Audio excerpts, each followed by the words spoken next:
से कुछ नेता ट्वीट करने लगते हैं, कबूतर की तरह ची ची ची ची ची ची उनकी शुरू हो जाती है। ये कबूतर की ची ची से ज्यादा कुछ नहीं है। कांग्रेस का जो आरोप है वो कांग्रेस कर रही बैठक, तो कांग्रेस क्या है, बैठ के ही करना उनका काम रह गया है। अभी अब 5 साल अगले चुनाव तक बैठ के ही करेंगे और क्या। तो उनकी बैठक में क्या गंभीरता है, बेचारे गम गलत करते रहेंगे बैठ बैठ के, ये कह रहे आरोप हैं प्रत्यारोप तोड़ फोड़ करेंगे। ये कह रहे हैं नगरीय निकाय चुनाव है उसकी तैयारी करेंगे और दक्षिण विधानसभा को लेकर भी खाका तैयार करेंगे। मजबूत प्रत्याशी देंगे ना मजबूत प्रत्याशी तो सेटिंग वाला रहेगा दक्षिण में, कांग्रेस सेटिंग से देगी। कैबिनेट की भी बैठक कल होने वाली है और देश भर में, प्रदेश में अभी तो कांग्रेस का प्रदर्शन निराशाजनक ही रहा है चुनाव में। अब और कौन सा प्रदर्शन वो करने जा रही, देखते हैं अब कैसा होता है, क्या प्रदर्शन है। तो 9 और 10 जुलाई को कांग्रेस मैराथन बैठकें करने वाली, क्या लगता है बैठक किसके साथ सेटिंग करेगी और क्या लगता है कांग्रेस सेटिंग करने की स्थिति में है इस समय?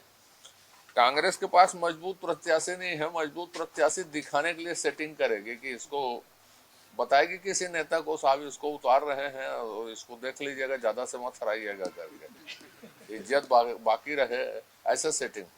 ये नक्सल क्षेत्र को लेकर लगातार कांग्रेस बारिश पूरे प्रदेश में चिंता का विषय है साहब।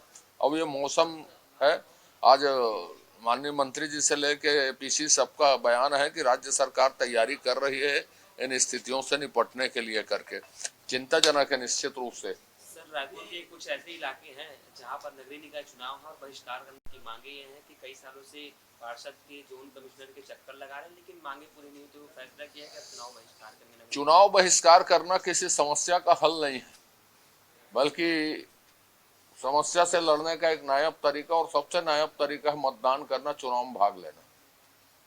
सर, कोयला घोटाला में आरोपी हैं सौम्य चौरसिया रानू। गृह मंत्री ने क्यूआर कोड भी जारी किया था जिससे सुझाव मंगाए गए थे। अब कांग्रेस कह रही है कि सुझाव नहीं आ रहे बल्कि ग्रामीणों की हत्या होनी शुरू हो चुकी है और भी ज्यादा। कांग्रेस 5 साल सत्ता में रही, 15 साल का वनवास काट के, नक्सलियों से मिली भगत और झीरम कांड के सिवाय उनके पास कोई नीति नहीं थी।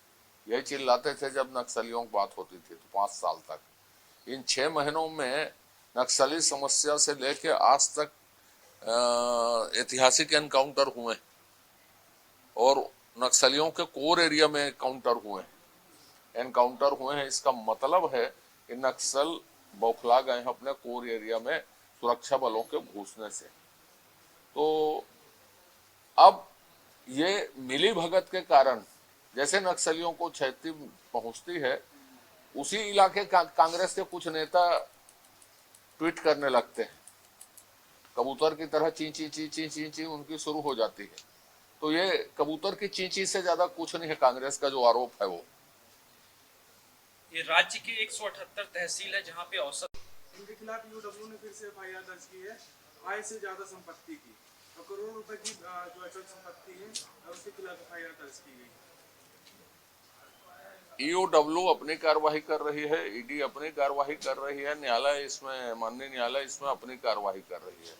क्योंकि ये मामले विवेचनाधीन है और न्यायालयीन है, इसलिए उसमें टिप्पणी हमको नहीं करनी चाहिए। 5 साल में देखा गया कि क्या इस पर भी फैसला हो आपने कैसे कह दिया संसदीय कार्य मंत्री नहीं है? माननीय मुख्यमंत्री जी के पास वो डिपार्टमेंट है और अब तक के सबसे मजबूत संसदीय कार्य मंत्री हैं। मुख्यमंत्री जी के पास संसदीय कार्य विभाग होना मतलब संसदीय कार्य विभाग सबसे इम्पोर्टेंट है।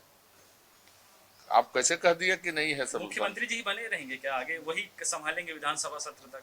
नहीं, मुख्यमंत्री जी सदन के नेता हैं, वो सब कुछ संभाल सकते हैं, उसमें कोई प्रश्न ही नहीं बनता।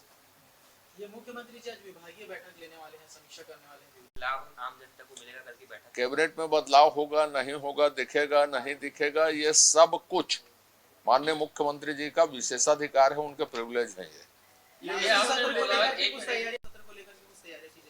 मानसून सत्र में क्या है, नियमित है। कांग्रेस का आज समाचार छपा, हम ये मुद्दे उठाएंगे, तो बिल्कुल विपक्ष का काम है मुद्दे उठाना, सरकार का काम है जवाब देना। काम है साहब, माननीय मुख्यमंत्री जी सरकार की विभाग की समीक्षा करें, गति दें, ये नियमित का काम है। और अच्छी बात है कि उसे राज्य के विकास को गति मिलती है, विभागीय योजनाओं को गति मिलती है। कल कैबिनेट की बैठक है, कुछ इनके पीछे राजनीतिक जो दल थे या जो शामिल थे उनको लेकर क्या कहेंगे आप? क्या ये सरकार के जानकारी के बगैर ऐसा हो सकता है कि कोई अधिकारी करोड़ों रुपए का राजनीतिक लोग भी दिखते हैं, क्यों नहीं दिखते? आप नाम नहीं जानते, कुछ अंदर है कुछ बाहर है, कुछ फरार है। मैं हमेशा बोलता था कुछ अंदर है कुछ बाहर है कुछ फरार। तो ऐसा नहीं है कि राजनीतिक लोगों के ऊपर कार्रवाई नहीं हुई है। भूपेश बघेल जी ने सभी वर्गों के ऊपर समान रूप से दया की है। ये 6 महीने बाद फिर से आम आदमी पार्टी एक्टिवेट हो गया है। आम आदमी पार्टी का अभी पंजाब में प्रदर्शन देखा है आपने, लोकसभा में, दिल्ली में प्रदर्शन देखा है, और सर्वोच्च नेता जो है जेल से ही शासन चलाने की कोशिश कर रहे हैं, जो अनडेमोक्रेटिक है, वो परंपरा, नियम और नैतिकता सबके विरुद्ध है।